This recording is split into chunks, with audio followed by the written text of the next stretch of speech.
Здравейте! Искам да ви разкажа за Еразъм Плюс, новата инвестиционна програма на Европейския съюз за образование, обучение, младежта и спорта.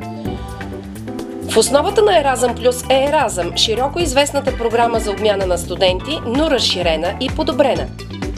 С бюджет от близо 15 милиарда евро, почти с 40% повече отколкото преди, в момента Еразъм Плюс има центрове в повече държави от всякога.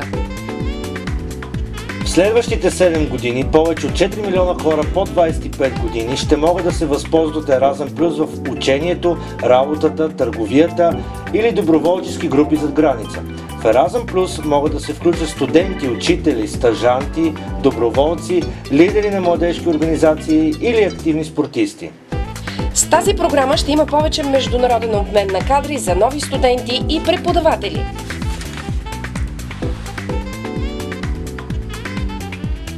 В тези трудни времена програмата ще увеличи шансовете ви за работа, като подобри езиковите ви познания, приспособимостта и вашата самоувереност. Благодарение на нея ще опознаете хора от различни култури, което ще ви позволи да откриете нови идеи и нов начин на живот. И повярвайте ми, приятелствата, които ще създадете, ще останат завинаги. Възрастта и миналото ви няма значение. Еразъм Плюс ви приканва да реализирате пълния си образователен и професионален потенциал. Какво чакате още?